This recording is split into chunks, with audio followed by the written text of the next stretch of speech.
Marvellous medicine number 2. They were in the kitchen now, and the big saucepan was on the stove. All the things Mr. Kranky had bought were lined up near the sink. "Come along, my boy," squealed Mr. Kranky. "Which one did you put in first?" "This one," George said. "Golden Gloss hair shampoo." He emptied the bottle into the pan. "Now the toothpaste," George went on, "and the shaving soap, and the face cream, and the nail varnish." "Keep at it, my boy," cried Mr. Kranky, dancing around the kitchen. "Keep putting them in. Don't stop, don't pause, don't hesitate.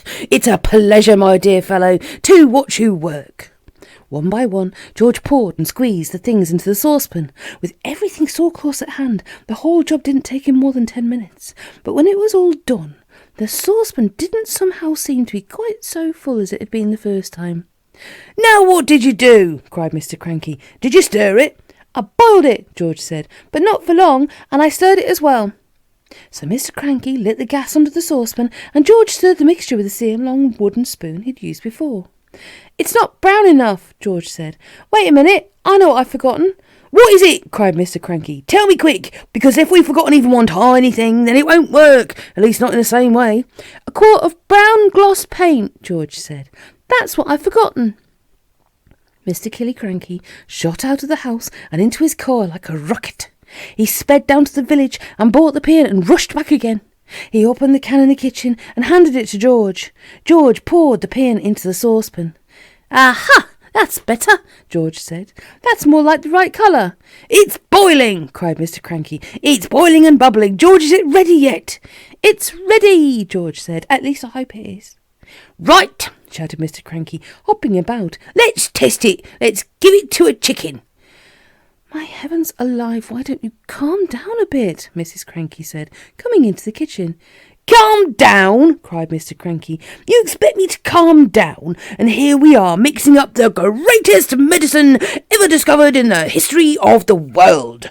Come along, George, dip a cupful out of the saucepan and get a spoon, and we'll give some to a chicken just to make absolutely certain we've got the correct mixture."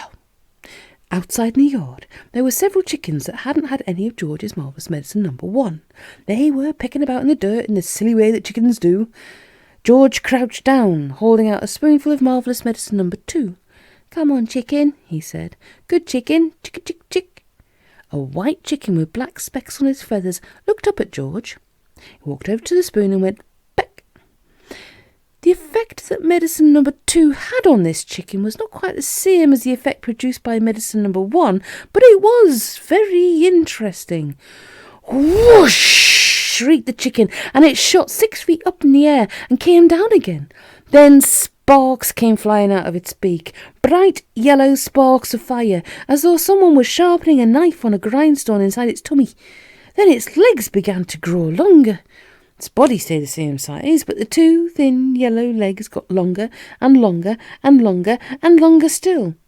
"What's happening to it?" cried Mr. Kranky. "Something's wrong," George said. The legs went on growing, and the more they grew, the higher up into the air they went the chicken's body. When the legs were about 15 feet long, they stopped growing. The chicken looked perfectly absurd with its long, long legs and its ordinary little body perched high up on top. It was like a chicken on stilts. "Oh, my sainted aunts!" cried Mr. Kranky. "We've got it wrong. The chicken's no good to anybody. It's all legs. No one wants chicken's legs." "I must have left something out," George said. "Oh, no, you've left something out," cried Mr. Kranky. "Think, boy, think. What was it you left out?" "I've got it," said George. "What was it? Quick!" "Flea powder for dogs," George said. "You mean you put flea powder in the first one?" "Yes, Dad, I did. A whole carton of it." "Then that's the answer." "Wait a minute," said George. "Did we have brown shoe polish on our list?" "We did not," said Mr. Kranky. "I used that too," said George. "Well, no wonder it went wrong," said Mr. Kranky. He was already running to his car, and soon he was heading down to the village to buy more flea powder and more shoe polish.